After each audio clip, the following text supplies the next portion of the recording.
finally, I want to respect and honor Mr. Bryce Carter, one of the current and the future leaders of Virginia Tech, of Virginia, and our country and the world, right here. Thank you for coming out, and everyone give a warm welcome to Bryce Carter. Alright, being the person I am, politician, I'll read my speech. So, good afternoon. It's a beautiful day today, right? My name is Bryce Carter, and I'm a senior majoring in Community Science and Environment. Since arriving on this campus in the fall of 2006, I've been an avid community organizer on environmental issues. I've helped organize numerous events in our community, local panels and teach-ins, to being the central planner and recruitment coordinator for the statewide environmental conference Virginia House in 2008. Most recently, I ran for Blacksburg Town Council, and despite my unsuccessful bid, I am devoting my last semester of my collegiate career to improving our university-town relationship. I'm here before you today to address an issue that's been dear to me in my years here at Virginia Tech. I've come a long way from the sheltered suburbs of Northern Virginia, in which all my knowledge of electricity was as far as the outline of my walls. This summer of 2007, I met with dozens of other students from schools across the state to work on establishing a statewide network. There was decided our first campaign as a network would be to work to stop the then proposed Wise County power plant. Being new to the concept of activism and the world of coal, two thoughts went through my head. How could we possibly make something that most of the public, and even I personally feel disconnected from, engaging? And what does the local community have to say about it? So what did I do? I journeyed, I conversed, I researched, I listened, I documented, I testified, and I cried. I have seen the region with a rich and diverse culture begin to fade. I've met people who accepted that their community, their home, along with Appalachia coal, will disappear in just a decade or two due to their monoeconomy. I've heard testimony of dwindling jobs, starving families, and rampant drug use.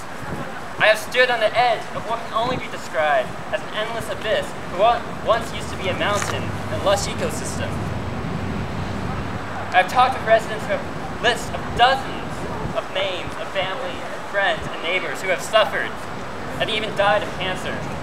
I have seen the neon green waters next to North's coal ash piles and seen plumes of thick brown smoke coming out of power plants, including this one on this very campus. I've been threatened, followed, harassed, and praised and begged to as I explored the dynamics of this coal issue. And what I saw in coal country was a community in desperation, a community largely ignored. As an environmentalist and a community organizer, I know a solution isn't as easy as flipping a switch. But in light of our global impacts from dwindling resources to global climate change, we must jump ahead in our pursuit of sustainability in a just future. We must be a leader in this transition for others to follow. We must include everyone as we move forward. During the 2007 United Nations Climate Conference in Bali, a representative from Papua New Guinea had this to say of the United States' slow reaction to the climate crisis. There's an old saying, if you're not willing to lead, then get out of the way. And I would ask the United States, we ask for your leadership, we seek your leadership. But if for some reason you're not willing to lead, leave it to the rest of us. Please, get out of the way. At this university, our motto is Ut Prosa, that may serve.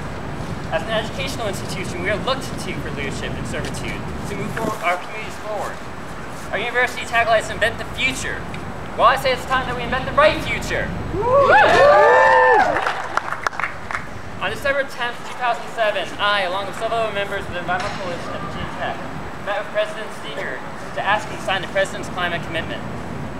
Due to our limited university resources, President Steger declined this request but made a counter-offer to work on establishing a Virginia Tech-specific climate action plan. I'm proud to say last spring, this commitment was unanimously passed. We now have taken the first step to inventing the right future, but there is still much to do. Back in Wise County, the coal-fired power plant was approved and is currently being built. We have the technology and the willpower to make this the last coal-fired power plant we ever have to build in this state. In fact, we have the technology and willpower on this very campus to move beyond coal here, now, on our campus. When I first arrived on this campus, I found myself in a culture where you would be demonized if you just mentioned the E word, environmentalist. Just a few years later, we have begun to embrace it in all aspects of our university community. I can personally attest that this is because because of the commitment and devotion of many in our university community, particularly students and many of you here.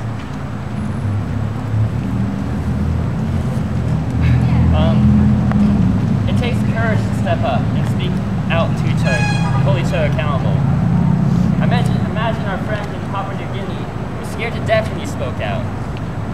In these past few months in running for town council, I was at times overwhelmingly nervous, but always assured I was doing the right thing for our community.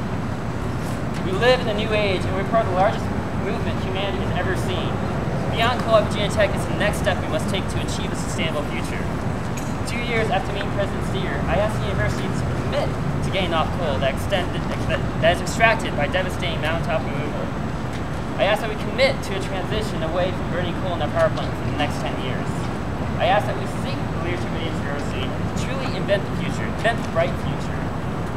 I ask you, all in the audience, to step up and do what is right as members of our community in this world. To do your part, big or small, to make us move one step further towards a sustainable future. I fully support the Beyond Coal campaign, and on December 2nd, implore our university to make the next step in committing ourselves to a sustainable future.